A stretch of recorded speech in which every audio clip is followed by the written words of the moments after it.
Hello there, I'm Tony Meekum, and this is Topic 9, the well-defined radiolucencies with radiolucent rims.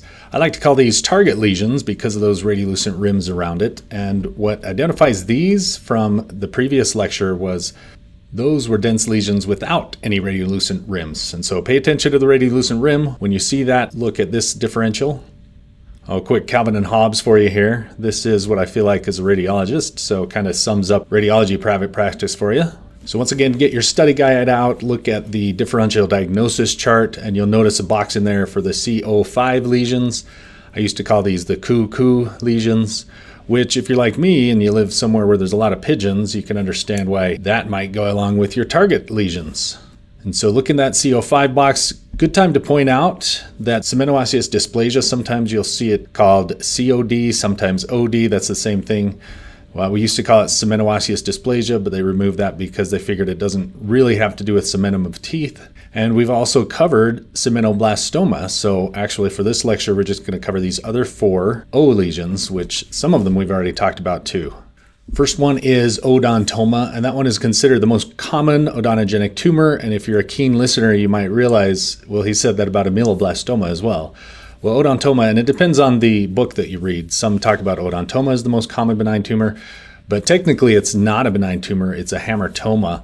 It's a kind of disorganized arrangement of normal tissues, so in this case, teeth. So this one produces enamel, dentin, cementum. All these you would see in an odontoma. If you saw it under a microscope, you would see normal tooth tissues.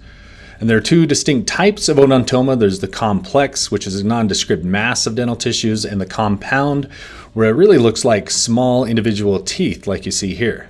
And these are really common, as we just said, one of the most common findings that you'll see. And typically it's going to be associated with an unerupted tooth, sometimes primary teeth. You notice the compound one is even more common than the complex. And one other difference other than the appearance separating compound from complex is the location. Most of the compound ones are found in the anterior, and most of those are associated with a canine, most likely in a maxilla. The complex, however, is in the posterior, and most of those are going to be associated with a mandibular first or second molar area. These should be well defined. They should have the soft tissue capsule, and that's what gives it that target appearance, the classic target appearance. For the compound, I describe these as individual small teeth. The radiologist that taught me called these little toothies.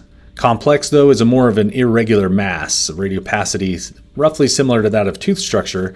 And so the odontomas are things that are going to be more calcified than anything else because we know that enamel is the most calcified substance in the body. And that includes ameloblastic fibro-odontoma, which we've already talked about. And sometimes as a radiologist, I can distinguish that from other lesions because I can look at the calcifications and say, yeah, this is more calcified than something like a COC or an AOT.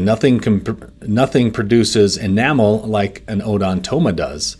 And so keep that in mind for odontomas, also ameloblastic fibro-odontomas. So here are a few examples of that.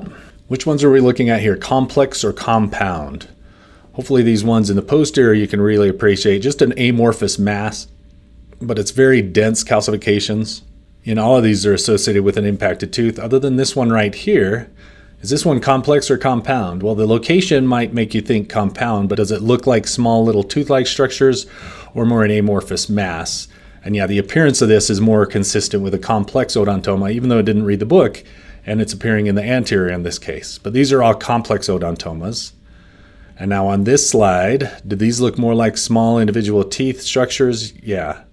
So these are all your compound odontomas. Most of them in the anterior, most common but not always associated with the maxilla, and often associated with an impacted tooth. You can see the little small enamel-like structure here. And this one, here's our lateral oblique radiograph. This one is actually in the mandibular body, but if you look and you see these small little individual tooth-like structures, that's more of a compound odontoma, even though it's in the posterior. So you will see these throughout your career. And here's another example. You can just call this a compound odontoma, but when it's associated with an impacted third molar and it's dilated like this, a term that they like to use is dilated odontoma or dilated odontome. But I'm okay if you just call it a complex odontoma. All right, differential diagnosis. I think as a dentist, you should easily be able to identify these, particularly the compound ones. It looks like small little tooth-like structures, maybe multiple supernumerary tooth. You might have multiple supernumerary tooth, and then the differentiating these two is really just academic because they behave the same. Remember, these aren't a true tumor. They aren't going to continue to grow after tooth growth. The same obviously would be true for supernumerary teeth. But we're going to get to ossifying fibroma in a minute. Typically less radiopaque because why? Odontoma is the only thing that forms enamel inside the lesion. And then what about cementosseous dysplasia, sometimes called cemental dysplasia, centered at the periapex of tooth? That's not super common for odontoma, though it could happen. Then do we have those small tooth-like structures in cementodysplasia? In osseous dysplasia, not so much. Often that's going to be multiple, but you could have something like a focal cementosseous dysplasia in the posterior mandible, and that's going to be a similar location to a complex odontoma, so they could look similar. But I feel like once you've seen enough of each of these lesions, you don't really mistake them. Of course, DBI, anything from our no radiolucent rim lesion, it's not going to have that radiolucent rim around it. These require simple excision. In some cases, though, they don't even need operation, right? In some cases, you can leave these because they're not going to continue to grow. So if you find this in an older patient, they probably had this since their teeth were developing, and if it's not causing any problems, leaving it alone may be an option. So keep that in mind. And they don't tend to recur because, again, they're not a true benign tumor. All right, now I've mentioned this several times. We're finally looking at the ossifying fibroma. We showed you some examples of this when differentiating it from fibrous dysplasia. And this is a fibroosseous tumor, but it's more of a true benign tumor even compared to fibrous dysplasia where it tends to grow outward. But internally, you'll have a similar appearance to fibrous dysplasia, although I said there's a lot of variance to fibrous dysplasia, but keep that ground glass appearance in mind, the fibroosseous type of lesion. Ossifying fibroma, a lot of times, and this is why it's on this lecture now, it's going to have that radiolucent rim around it, whereas fibrous dysplasia typically doesn't have that. It's somewhat a thin radiolucent fibrous capsule, but if you compare it to a PDL space, something like hypercementosis, it's not going to be quite as thin as a PDL space. The concentric growth pattern is what we mean by that nice ball-like expansion. So definitely a benign tumor. See how here it's displacing roots, that's pushing teeth apart. It can tend to resorb roots quite a bit. In fact, this is one of the ones that most likes to resorb roots.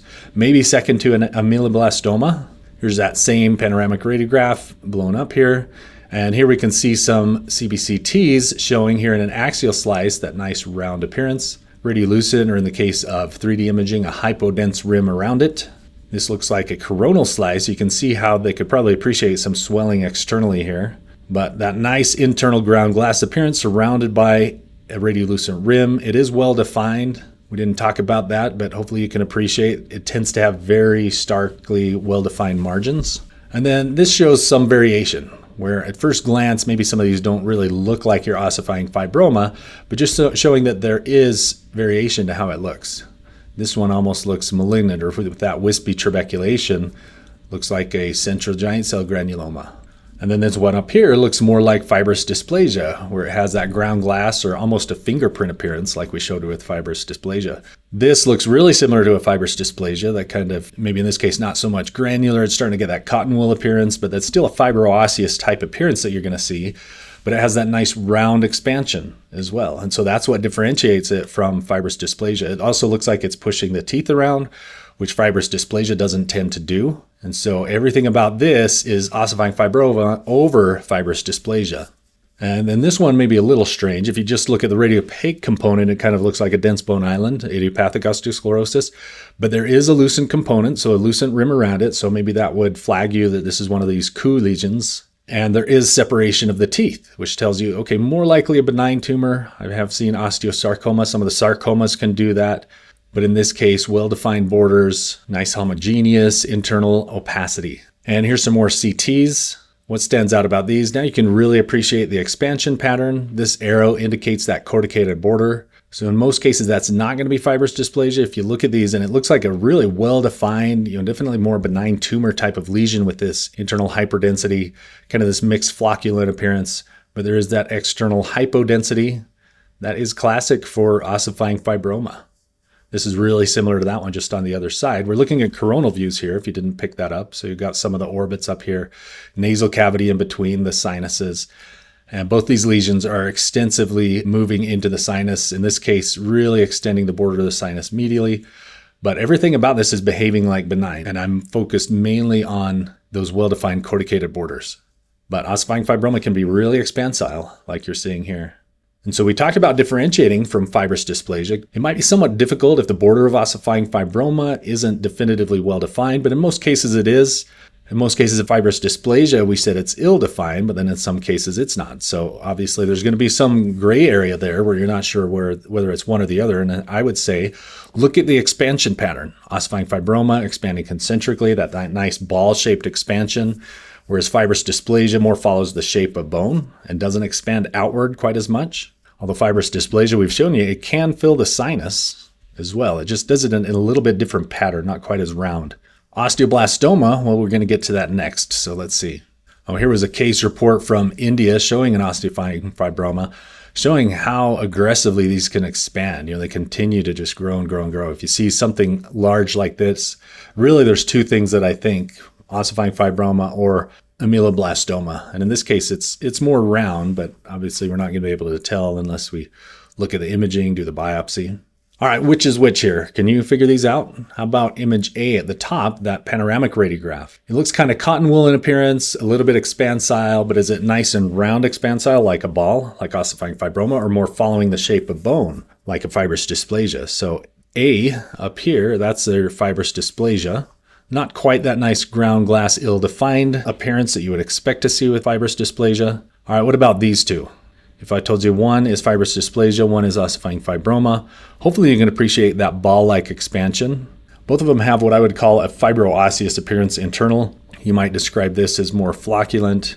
This is maybe more cotton wool, but it's an expansion pattern that really differentiates them. So this is your ossifying fibroma, also pushing the teeth apart.